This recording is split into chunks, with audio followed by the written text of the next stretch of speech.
O Vesica Piscis é aquela figura que se produz quando dois círculos de igual tamanho são desenhados, um a partir do centro do outro. Em termos geométricos sagrados, trata-se do ponto de derivação do triângulo equilátero e da linha reta que parte do círculo. Representou os órgãos genitais da deusa mãe.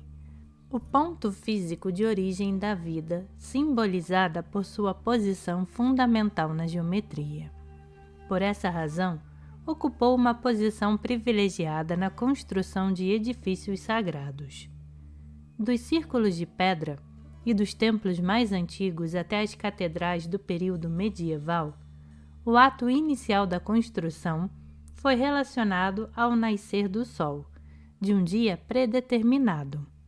Esse nascimento simbólico do templo com o novo sol é um tema universal, e sua conexão com Vesica, de forma genital, não é mero acidente. A geometria do templo hindu, como as das suas contrapartidas espirituais da Ásia Menor, da África Setentrional ou da Europa, está registrada como sendo diretamente derivada da sombra de um poste ou gnomon. O Manasara Shilpa Shastra, um antigo texto sânscrito sobre construção de templos, detalha a derivação do plano a partir da orientação. Escolhido o sítio por um praticante de geomancia, um poste era cravado no chão naquele local. Um círculo era desenhado ao seu redor. Esse procedimento produz um eixo leste-oeste verdadeiro. De cada ponta desse eixo desenhavam-se arcos, produzindo-se então um Vesica Piscis, que por sua vez fornecia um eixo norte-sul. Assim, o Vesica universal era fundamental para a construção do templo. Com base nesse Vesica inicial, desenhava-se um outro a partir do ângulo reto, e com base nele um círculo central, e depois um quadrado dirigido para os 4/4 da Terra. O sistema hindu de construção pode ser considerado fundamentalmente idêntico ao utilizado no método romano de construção de cidades e descrito nas obras de Vitrúvio. É produzido por observação direta e, assim, reproduz as condições predominantes no momento exato da fundação.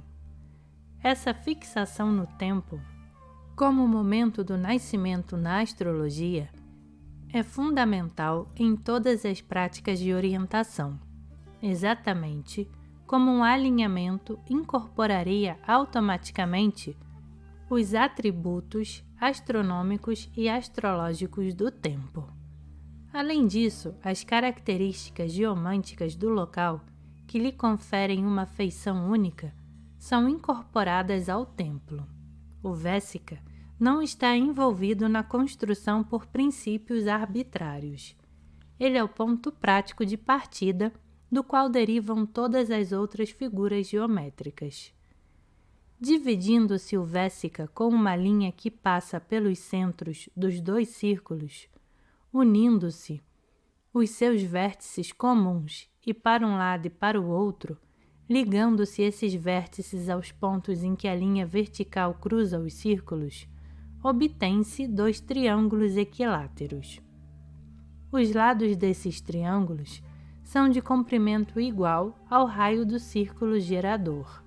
Com base no triângulo equilátero, pode-se produzir facilmente o hexágono e o icosaedro. Em termos esotéricos, toda a série de sólidos geométricos regulares, conhecida universalmente como sólidos platônicos, pode ser produzida a partir de figuras planas. No Timeu, Platão escreveu: ora a figura, triângulo, que tenho dito ser a mais bela de todos os muitos triângulos. Não é necessário falar dos outros. É aquela cujo duplo forma um terceiro triângulo, que é equilátero. Escolhamos então dois triângulos, com que foram construídos o fogo e outros elementos. Um isósceles, tendo o outro o quadrado do lado maior igual a 3 vezes o quadrado do lado menor. No sistema de Platão, o simbolismo geométrico encarrega-se de registrar todos os estados conhecidos da matéria.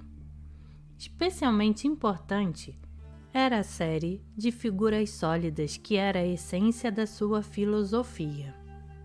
Por meios ocultos, toda a série era simbolizada numa figura agora ostentada pelos franco-maçons do grau do Santo Arco Real. Esse símbolo é o triângulo equilátero circunscrito num hexagrama. Analisa-se seu simbolismo somando-se os valores dos ângulos produzidos pelas várias partes e dividindo-se por tantos ângulos retos que tiverem igual valor. Esse método arcano possibilita que qualquer figura geométrica seja analisada e, assim, impregna a sua simplicidade com o rico simbolismo que foi explorado a fundo pelos arquitetos de construções sagradas. O triângulo equilátero, determinado dentro do tetraedro, é igual em valor geométrico aos 8 ângulos retos, o número de graus em 4 triângulos equiláteros. Em virtude de ser o menor sólido geométrico regular e por causa da sua forma piramidal, foi utilizado pelos platônicos para representar o elemento fogo. Os triângulos determinados no hexagrama ou sigilo de Salomão, sem levar em consideração as interseções, que convencionalmente são mais entrelaçamentos do que junções, são equivalentes a 16 ângulos retos.